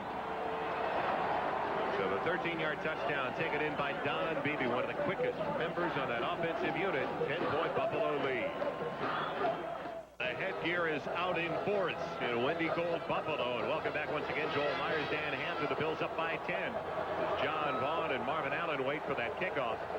It'll be taken by Allen inside his own 15. And put down, crossing the 25 at the 26-yard line. Marcus Patton, the former UCLA Bruin, the first one down there for Buffalo on the special teams. Now Hugh Millen, a spotty first half. 6 of 12 for a total of 51 yards with the wind at his back. They have to make some noise offensively.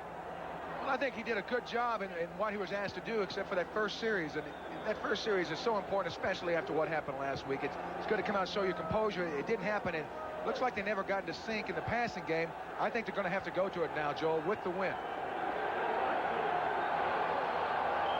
They jumped out here. Pryor jumped on the bottom. No, excuse me, McMurtry. Movement by the wideout. Larry Nemmers, the referee this afternoon.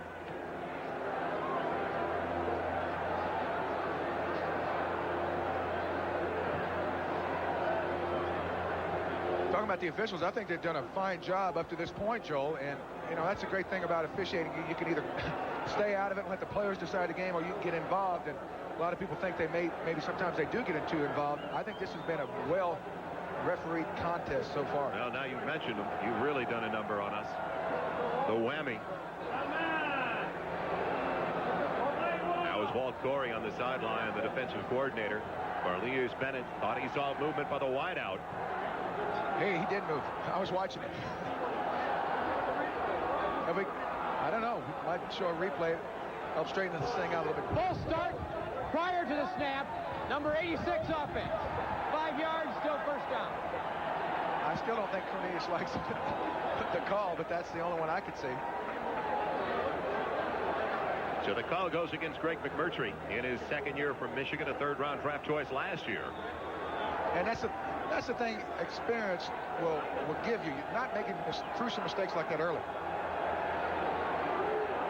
You know, they needed to come out and establish something, yet now they're starting in a hole, 1st and 15. Ball back inside their own 21-yard line. Leonard Russell. Nothing doing on the left side. A yard, and that is all. Jeff Wright. Along with Hansen.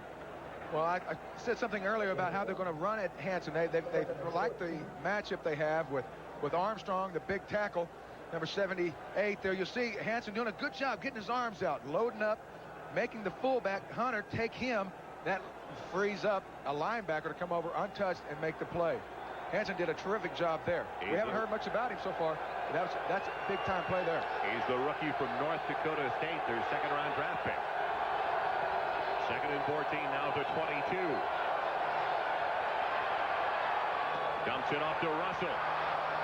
And the Bills are there in for Shane Conlon over with Kirby Jackson. After Russell made the first man miss. Not exactly the ultimate now for the New England Patriots. The pressure they put their quarterback under. 3rd and long, and only his 9th NFL start. Well, the good thing is for New England is they haven't been able to get a pass rush without blitzing someone. Here, Bennett bangs the tight end pretty good. Then he gets back out there in position, except for the spill being a little slippery. He goes down, but that's a great play by Cornelius. Jamming tight end, getting out, and making something happen. New England only 1 of 6 on 3rd down conversions. 3rd and long. Pryor's got the first down, taking it across the 40 to the 44-yard line. Irvin kind of landed hard on that cold, rock-hard field. Maybe the ball knocked some air out. I hope he's not hurt too badly, but that's the kind of play that you look for in a leader. You know, we talked earlier about the maturity that he's displaying now on and off the field. A lot of times a quarterback needs to develop a guy he can look to first and foremost. There was no question. Hugh Millen was on Irving Fryer all the way. He landed on that left shoulder. He is working with a broken finger on the 4th finger of his left hand, the wedding ring finger. The ball was on that side. He landed on the side with the left shoulder crashing into this hard frozen turf in Buffalo. Find out about Irving Fryer when we come back to Rich Stadium. To be okay. We've been watching him on the sideline. It looked like he was nodding that I'm all right. It looked like maybe he just had the wind knocked out of him. Yeah, you'll see him right there between the gentleman in the blue coat and the red tarp. And that is good news for New England fans because he is their big strike guy on offense. You know, they got big, strong backs. They've got good receivers and good tight ends. But he's their big strike guy, and they need him. 1st and 10 for the Patriots after that big reception of 23 yards by Fryer. They've got it to the 44. Millen with time again. And his man McMurtry releases over the middle. Still on his feet. Inside the 20-yard line. Big play to McMurtry to the 16. Well, we talked earlier about the fact if they're going to throw the ball and get back in this thing, they've got to climb in the boat now and start paddling. Hugh Millen running a little play action here. Freezes the interior rush. They're not a factor. He's able to go ahead and find McMurtry down the middle on a deep seam pattern where you get underneath the safeties, excuse me, not a seam, but a deep crosser where you get underneath the safeties and behind the linebackers. Perfectly thrown pass, catching McMurtry right in stride. Is he saying you who or Hugh is saying you? 40 yards on the catch. First and 10 at the 16 of Buffalo. Stevens in the backfield now with Russell. And they're throwing on first down. Millen in trouble, goes down. Jeff Wright with his first sack of the season. Big play. Jeff Wright. And then John Melander getting into it. The guard who's getting the start for Greg Ricosi. That's the second sack today for the Buffalo Bills. Well, I think you'll see it right here. The center takes Wright and then more or less gets off balance. Wright just hand fighting with him. Gets the center Chilton off balance and comes back inside. That's what he can give you. Jeff Wright is really the only pure power player on the field for Buffalo at this point. And they need that type of push up the middle to collapse the pocket. Second and long. Second and 20. A loss of 10 yards. Three wide receivers setting up for Millen. Inside give to John Stevens.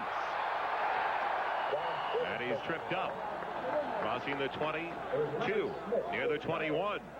Leonard Smith got him. Leonard Smith had him in a kind of a spy technique where he was just in the backfield watching him. You'll see Smith right in the center of your screen, number 46. He's just watching the fullback. That's his job. Wherever he goes, you get him. If he blocks, you can blitz. If he gets the ball, you go tackle him. So now after that 4-yard carry for John Stevens, it brings up 3rd and 16 for Dick McPherson and his crew.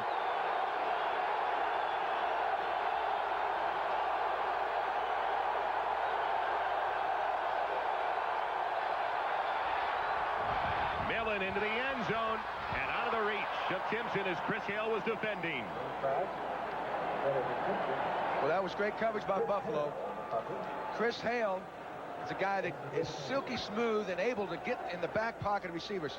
Certain people like to do different things. Here his technique is get a jam on him, then you'll see him run right in his left hip pocket, kind of put his hand on there to make sure you know where he's at, look back at the quarterback and play the ball. You can't draw it up any better than that, Joel. Talked to Chris Hale yesterday, the former USC Trojan. Not a great prognosticator. He thought the Trojans would win by 10 over Cal. It's a good thing he's got a job out here playing today. Jason Staurovsky has accounted for the only points of the day. Now he tries a 39-yarder, and he's got it. Flag is down on the play, though. Flag on the play. Nate Odom's complaining. It looks like it may be against Buffalo. Was it a late hit? A personal foul coming up. Odoms could have ran into the kicker.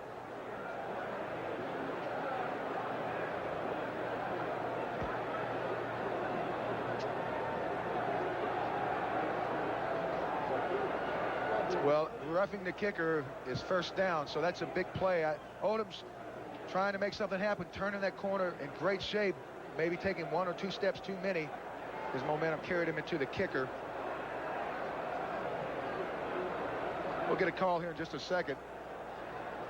Marv Levy doesn't like it so good.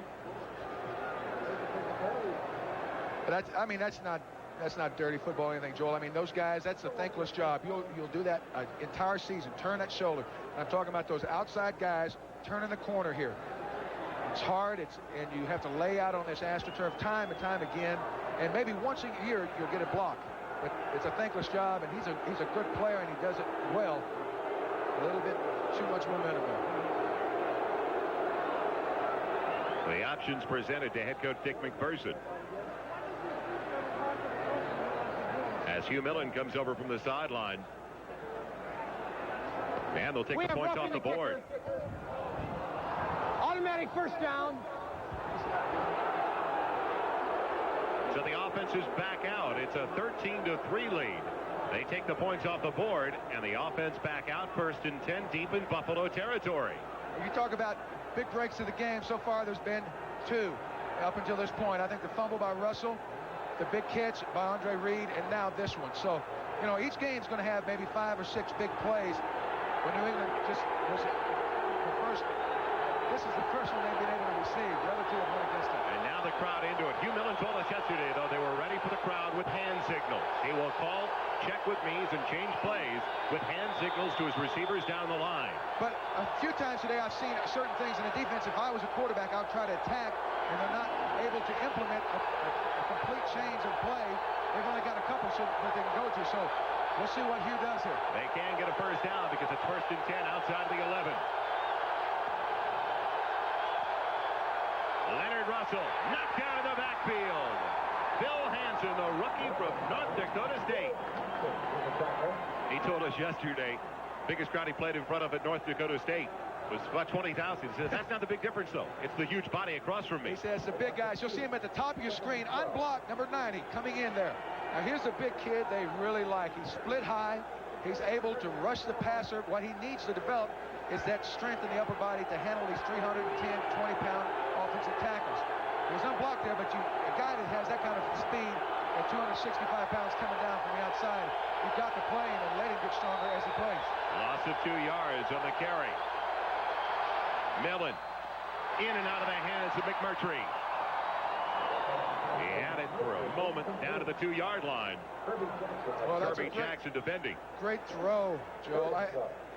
So critical for quarterbacks to know where to throw the ball down in the end zone. And, you know, we talk to quarterbacks each and every week.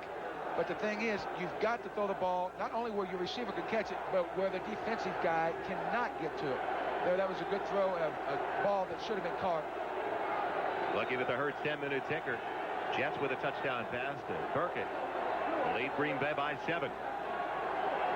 And a critical 3rd down. Don't forget the Patriots. And they had to. They took points off the board with an opportunity to get 6. Now it's 3rd and a dozen. Outside the 13-yard line. Movement by Millen.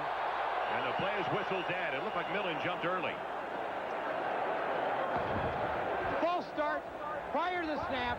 Number 7.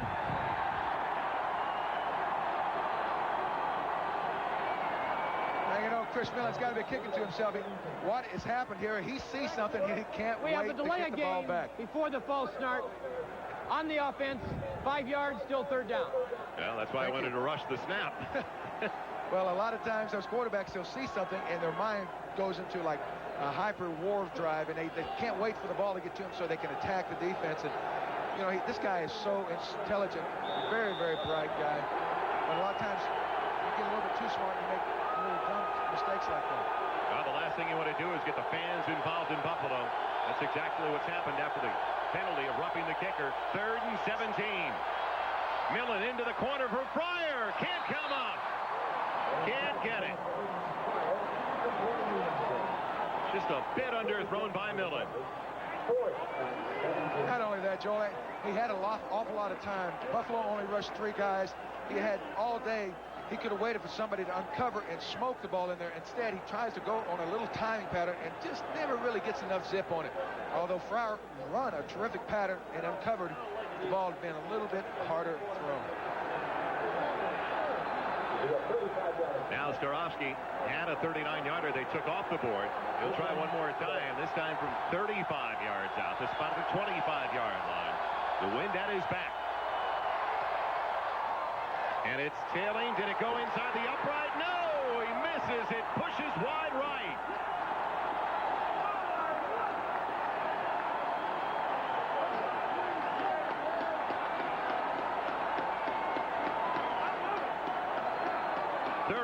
Yard field goal try fails for Staurovsky and the Patriots. NBC next Saturday, the Volunteers of Tennessee, who had a big day offensively yesterday against Memphis State and Notre Dame with a shutout of Navy, match up the Volunteers of the Fighting Irish next Saturday, all starting at 1 o'clock Eastern. It doesn't look good. Not good. It's trying to snow right now in Buffalo. Hold off just an hour. 1st and 10 at the 20. Thurman Thomas getting the block to the outside. And he's near a first down. Nice block of the linebacker, Vincent Brown. Got Thomas. That 9-yard gain. Joel, you know, there's an awful lot said about Jim Kelly and the skill people, Thomas, Lott. I can't believe that this offensive line is not getting more credit. I can't believe some of the plays that they are able to pull off. Here you'll see Davis, 65, turn and still on the end. Then Ballard, the right tackle, comes and kicks the outside linebacker out. Thomas has the first down on 2nd and a yard. He's out to the 33, close to the 34. Well, I tell you what, Joel, even you with those little pipe cleaner arms could make a few yards behind this group. I've been in the weight room, buddy. Spend some more time. No, Joel, they look good to me. Pressure coming on Kelly, and it's complete to Andre Reed. What a catch! Talk about fingertip control. Inside the 40 to the 38.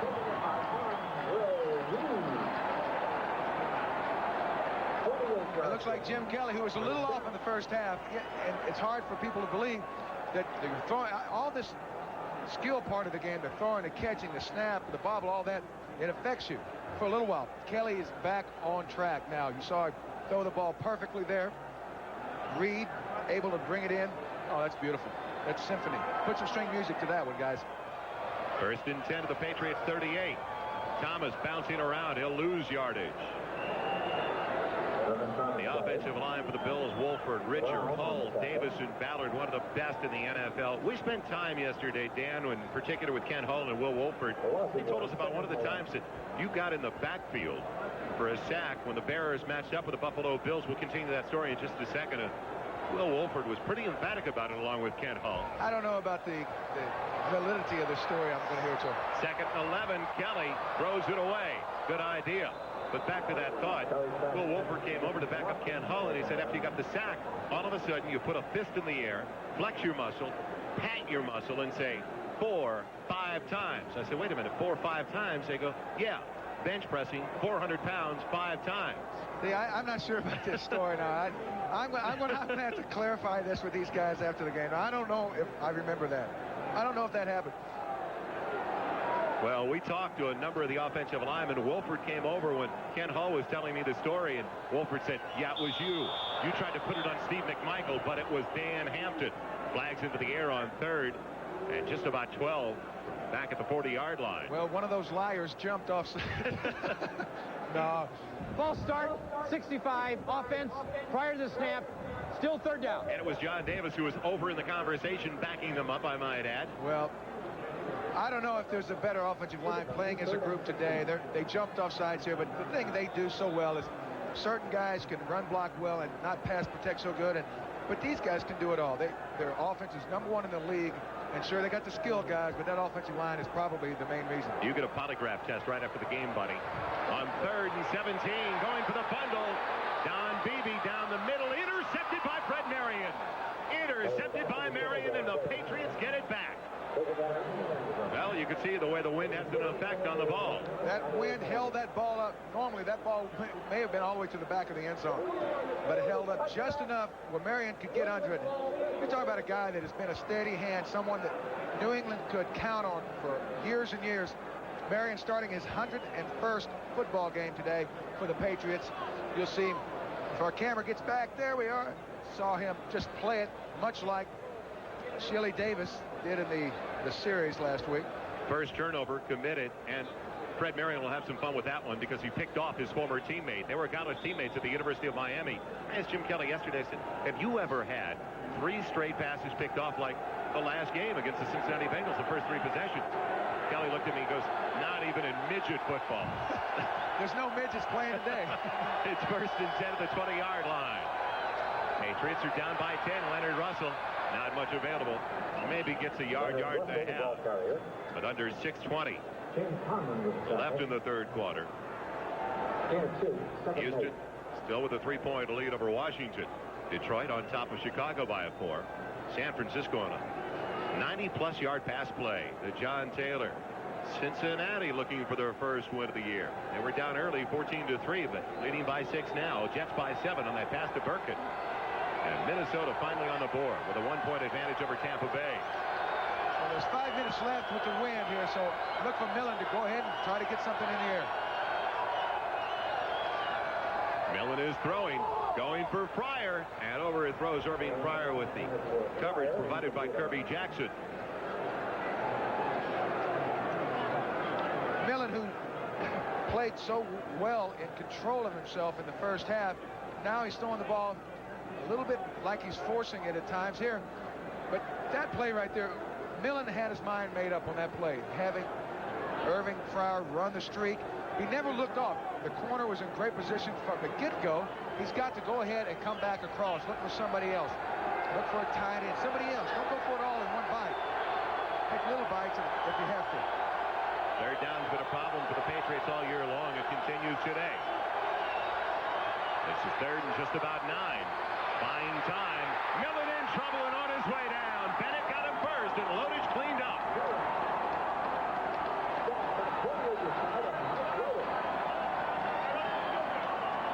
That's one way to stay warm. I couldn't do that when I was helping. Bennett, that's not something that you look for in linebackers. You've got to have a wild look in their eye, but not only that, you'll see Bennett cut at the line of scrimmage when the quarterback rolls away. He doesn't stay down. He gets up, and he arrives at the ball carrier, or the quarterback in this case, in a bad mood. That's what makes Cornelius Bennett one of the best in the business. Sean McCarthy punting from the back line of his end zone to Al Edwards. He does have the wind at his back and gets it to turn over the head of Edwards. It takes a New England bounce. This could go forever. Unbelievable. Inside the 5 all the way down to the 1-foot line. Stopped just before it hit the goal line. Safe to say it's another career best for Sean McCarthy. But it won't go in the record books because it's wind dated. We'll call the Track Athletic Federation before it's over. 93 yards on the punt. The New England Patriots record book, a 93-yard punt, the longest in Patriots history. Previous best was back in '84 by Luke Prestridge, an 89-yarder. That'll do a lot for your average, 63.3. So go along with that 93-yarder for Sean McCarthy. So Buffalo. I think New England has to make a big play to climb back in this thing, and it sounds trite, but Buffalo is in control. And this is the place. If you're New England, you've got to make something happen down here. Thomas from out of the end zone across the 2 to the 3. So a couple of yards on the carry for Thurman Thomas. We'll be right back to Buffalo. Let's check in, though, with Bob Costas. All right, Joel, after trailing 14-3 at home at one point, Boomer Esiason has brought the Bengals back. The pump fake and then the throw to Eddie Brown, wide open for the 34-yard touchdown in pursuit of their first win. The 0-8 Bengals lead the 4-4 Browns 20-14 in the third. Thank you, Bob. And on second and long, another run for Thurman Thomas, and not much available up the middle. Garen Vera's there, stopping the running back near the 5-yard line. Well, Freddie Smerlis is in there on the nose, number 76, and you got to think he'd like to make a big play down here. You'll see him right there in the center of the screen. Now, he gets scoop blocked by Davis, the right guard, but it's smart. He turns and flattens out, goes down the line of scrimmage, and hits Thomas, holding him to virtually no gain. Big third down for the New England defense. And they make Buffalo punt up their own zone. Down to Thurman Thomas, and he got him in the backfield. Got him near the goal line. That was Vincent Brown. What I'm talking about, Joel, is a lot of times in a situation like this, the defense feels like, hey, we've got to make something happen. There, he ran through and almost got a safety for New England. That's a big-time play. Here, Thomas takes it on the counter, and that's a very dangerous play. Brown ran through. I mean, he's just a step away from a 2-point safety, so you've got to have an awful lot of confidence in your line, but I don't care who you are. That's a tricky play down on your own goal line. And now Chris Moore will be punting into that stiff breeze of about 25 to 30 miles an hour. Jerome Henderson has it sail over his head. He'll retrieve it back near the 45. And he's in no man's land now. Big play for the special teams, and Chris Moore as Steve Tasker was the first one down. 53 yards on that punt for Moore. Well, Tasker's one of those guys that you count on to make a big play in the special teams. And that could have been a nice return for New England, even though it was a good kick.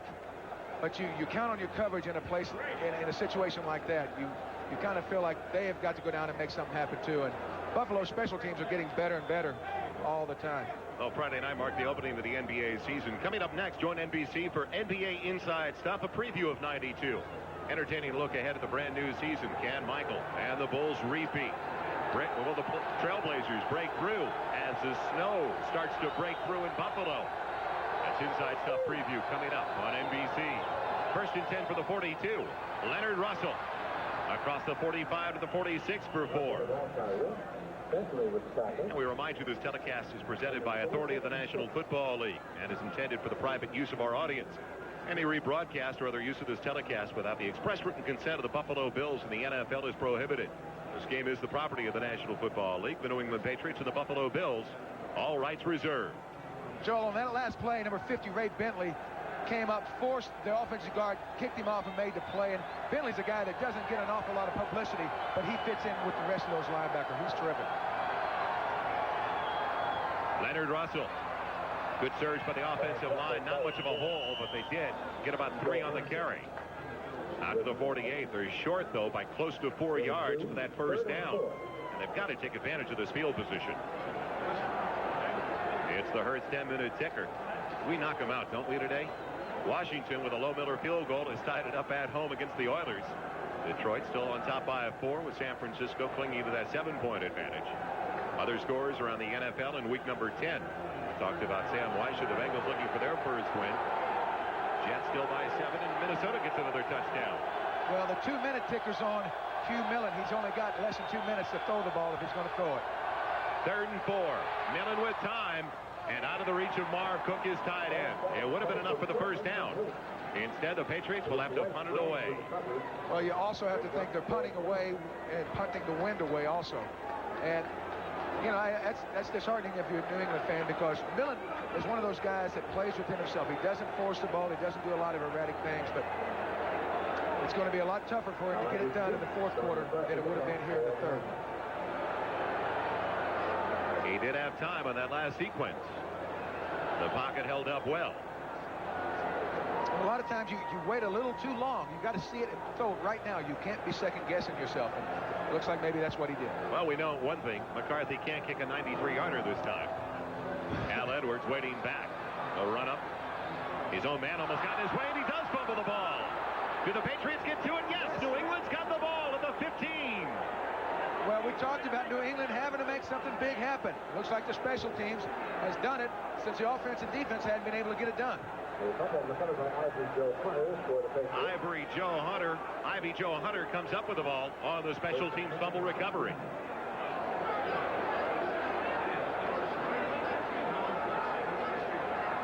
It was the big tight end, number 87, Butch Roll, who probably obstructed him a bit. Well, any way you want to slice it, that slices off a pretty good opportunity for Hugh Millen. He probably went to the sidelines thinking to himself, hey, I won't get another chance with the win. Now, boom, quick, all of a sudden, you get a turnover. Now you're down at the 16-yard line, 1st and go. But this is where they need to score. They have very few more chances. He's got to make this one work. Play action. Millen has all day. And he's got Leonard Russell diving inside the 10, close to the 6-yard line. This is the first time today that New England has started a drive inside Buffalo territory.